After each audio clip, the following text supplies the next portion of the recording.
देने वाली horror story. जाना बिना चाहिए घबराए बेल आइकन प्रेस करना आज ना जाके भूलें। तो इतने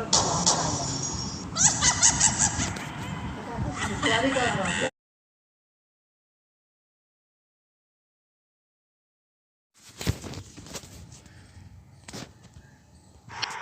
शंकर दिल्ली शहर का जाना माना बिल्डर था।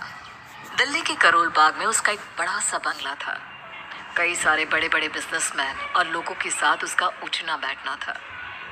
शंकर के घर में उसकी पत्नी शैलजा और 2 बेटे थे। एक दिन शंकर जब ऑफिस से घर लौट कर आया तो उसके पास एक बहुत बड़ा बैग था। उस बैग को देखते ही शैलजा ने हैरान होते हुए शंकर से उस बैग के बारे में पूछा। इतना बड़ा बैग, क्या है इसके अंदर? यस आज एक बहुत बड़ी डील फाइनल हुई है। एक ही दिन में करोड़पति से अरबपति बन गया। ये पैसों से भरा हुआ बैग है। आज मैं इतनी बड़ी डील फाइनल करके आया हूँ कि अगर अगले कई सालों तक कुछ काम ना भी करूँ तो भी मुझे पैसों की कोई कमी नहीं होगी। पता नहीं क्यों अजीब सी घबराहट हो रही है। सब कुछ ठीक तो है ना? शैलजा को इस तरह डरते देख शंकर उसे डांटने लगा। ये पैसे मेरी मेहनत की कमाई के हैं और तुम्हें घबराहट हो रही है। अरे इसमें घबराने वाली क्या बात है? घबराने की कोई जरूरत नहीं है। खुश होते हुए शंकर ने वो बैग अपने घर में रख दिया। अब शंकर अपनी पत्नी और दोनों बेटों के साथ चैन की नींद सो गया।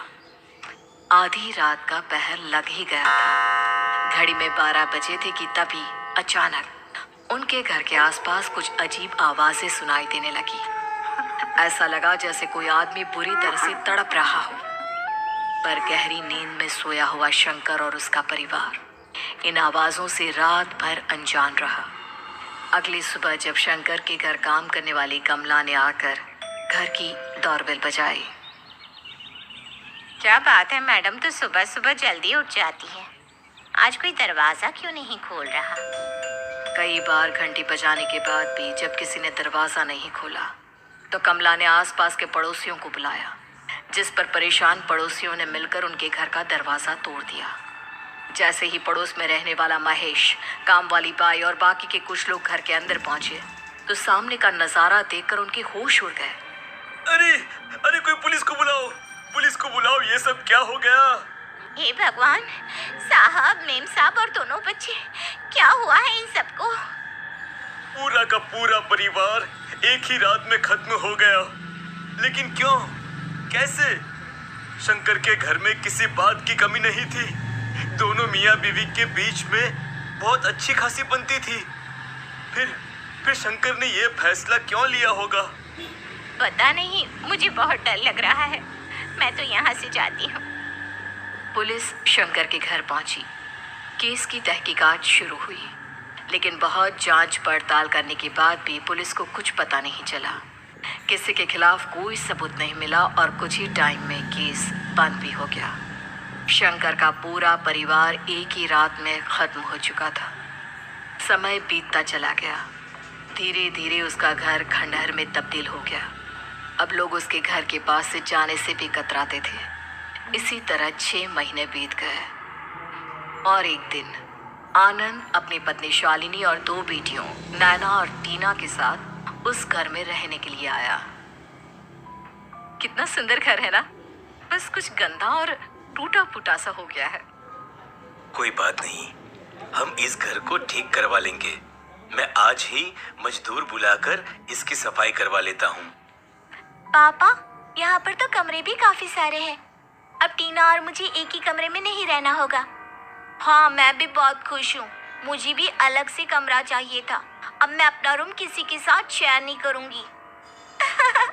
ठीक है, तुम छोटी हो इसलिए पहले तुम डिसाइड करो कि तुम किस रूम में रहना चाहती हो।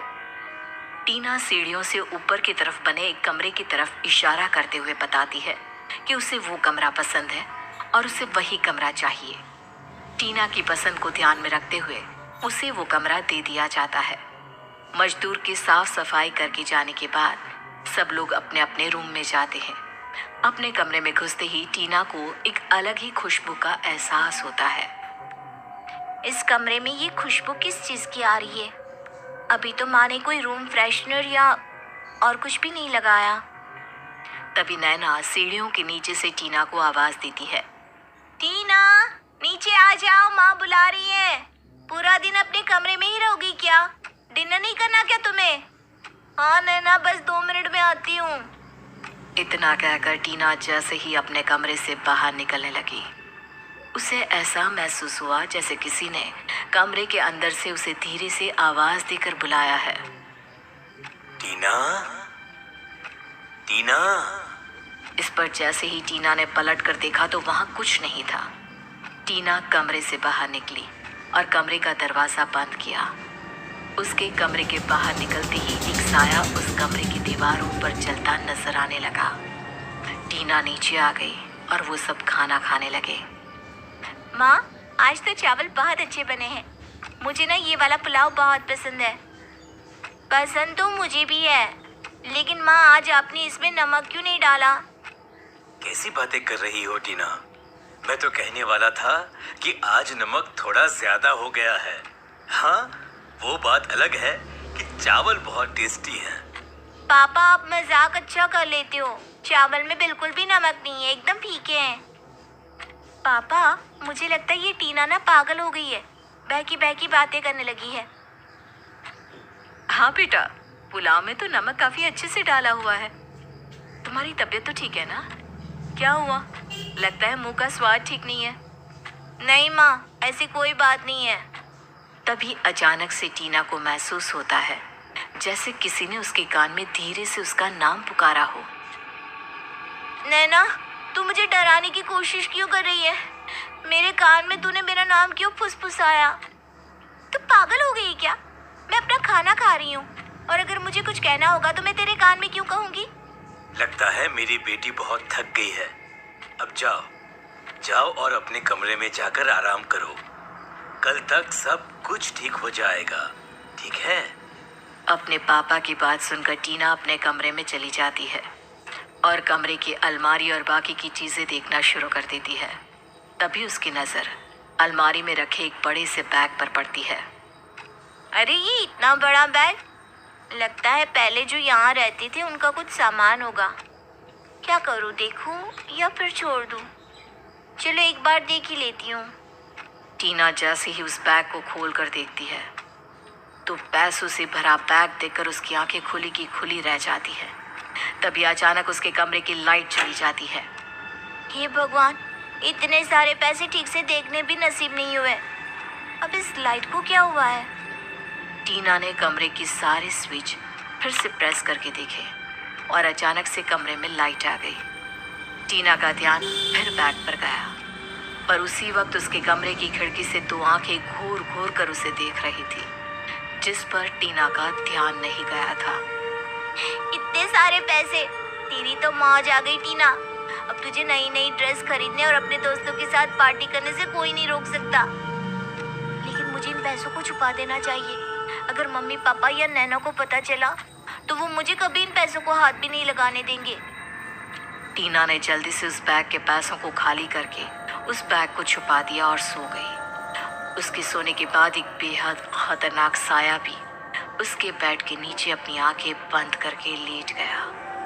टीना के लंबे खुले हुए बाल बेड से नीचे की तरफ लटक रहे थे और वो साया लगातार उन बालों पर अपने हाथ फेर रहा था। कमरे की लाइट कभी जलती और कभी बुझती, लेकिन गहरी नींद में सोई हुई टीना इन सब बातों से अनजान थी। रात के 12 बजने के बाद एक बार फिर से उस घर के अंदर किसी आदमी के तड़पने की आवाजें सुनाई देने लगी, पर वहां पर सोए हुए किसी भी शख्स के कानों तक वो आवाजें नहीं पहुंची। पूरा परिवार बड़े ही आराम से गहरी नींद में सोया हुआ था। रात बीत गई और सुबह निकल आई। सब कुछ एकदम नॉर्मल था, सब बहुत खुश थे, लेकिन टीना की खुशी 7वें आसमान पर थी। टीना ने उन पैसों को सबसे छुपा कर रख दिया था और अब कॉलेज जाते वक्त उसने उसमें से काफ़ी सारे पैसे अपने बैग में डाले और कॉलेज चली गई। टीना के कॉलेज जाने के बाद नैना भी अपने कॉलेज निकल गई। कॉलेज में जाकर टीना ने काफ़ी सारे पैसे अपने दोस्तों के साथ पार्टी करने और मौज मस्ती में खर्च कर दिए। अब शाम को जब टीना घर वापस आई तो उसने देखा कि घर में कोई नहीं था। माँ, कहाँ हैं आप? सब लोग कहाँ चले गए? अब तक तो नैना को भी कॉलेज से आ जाना चाहिए था।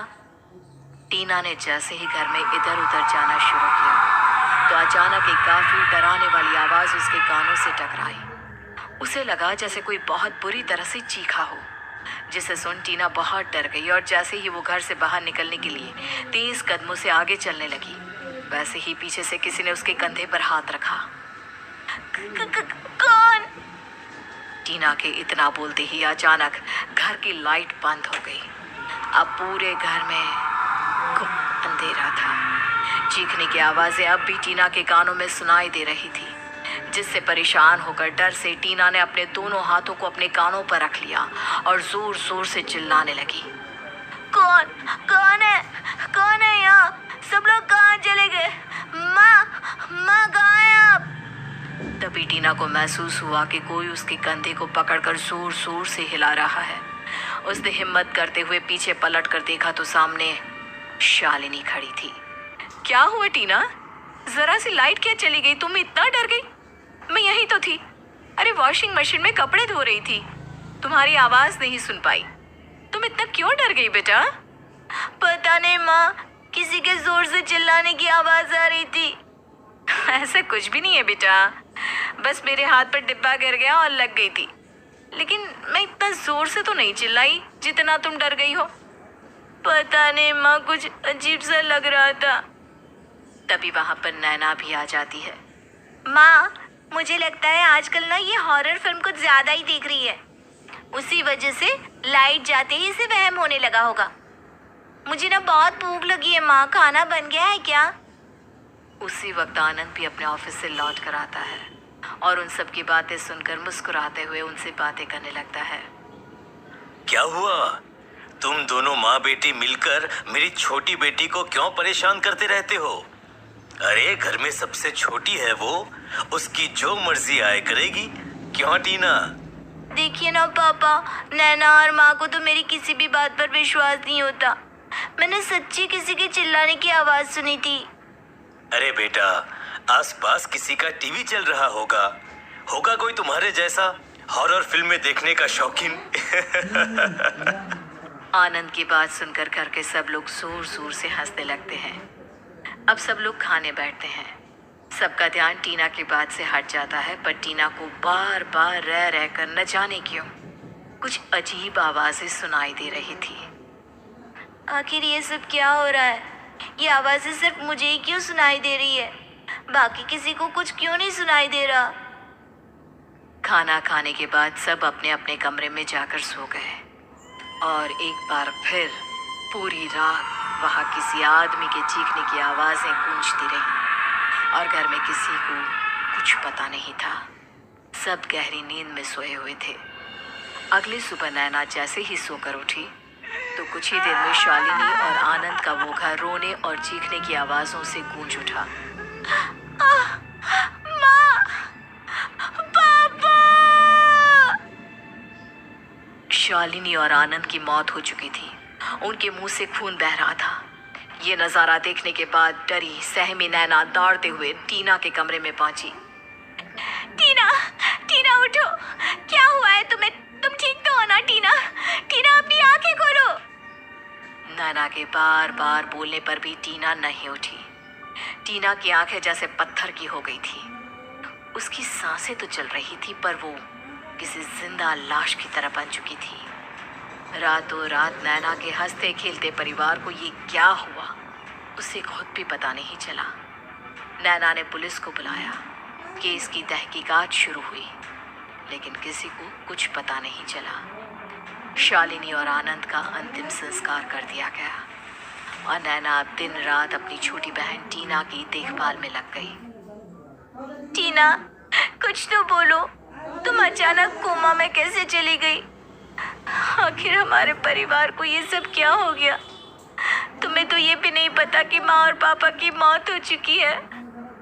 अब तुम होश में आ जाओगे और तुम्हें पता चलेगा तो तुम्हारे दिल पर क्या गुजरेगी। नैना ने उस हादसे के बारे में पता करने की बहुत कोशिश की, लेकिन वो कुछ भी ना जान सकी। एक बहुत बड़े रहस्य की तरह कुछ समय में वो हादसा भी रहस्य ही बन गया। एक दिन टीना के कमरे की सफाई करते वक्त नैना की नजर उस बैग पर पड़ी। ये बैग, और इसमें इतने सारे पैसे। ये बैग किसका है और ये टीना के कमरे में क्या कर रहा है? मुझे देखना होगा।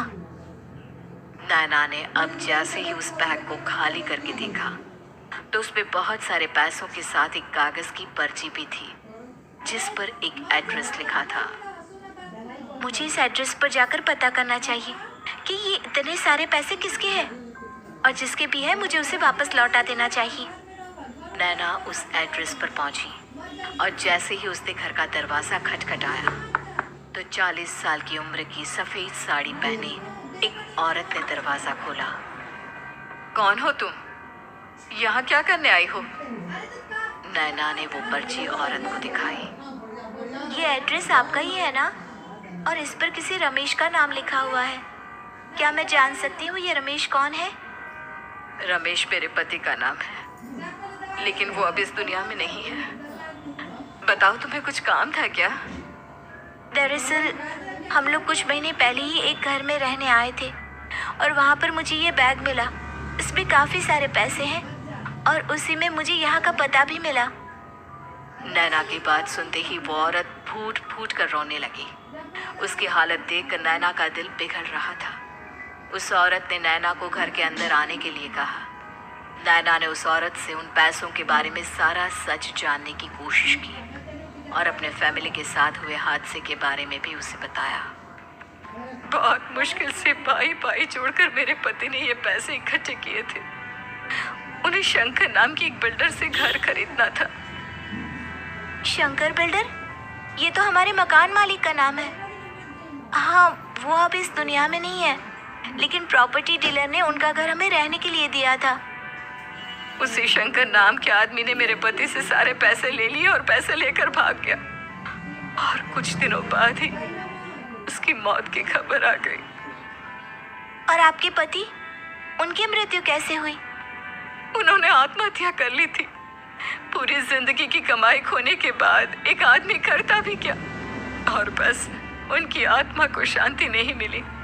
मैं जानती हूँ उस घर में जो कुछ भी हो रहा है वो मेरे पति की आत्मा की वजह से हो रहा है। लेकिन देखिए, अब मैंने आपके पैसे लौटा दिए हैं। मैं अपने मम्मी पापा को तो खो चुकी हूँ, पर अपनी छोटी बहन को नहीं खो सकती। प्लीज़, अगर आप जानती हैं कि आपके पति की आत्मा को शांति नहीं मिली है तो कुछ भी करके ऐसा कुछ कीजिए कि वो मेरी बहन की जान ना ले। प्लीज़। मैं बस प्रार्थना कर सकती हूँ और मैं भगवान से प्रार्थना करूंगी कि तुम्हारी बहन जल्दी से ठीक हो जाए। नैना बड़ी उम्मीद के साथ अपने घर लौट कर आती है और वो ये देखकर हैरान रह जाती है कि टीना बिस्तर से उठ चुकी थी। अब टीना पैसों का बैग मिलने से लेकर पैसे खर्च करने तक की सारी बात नैना को बताती है।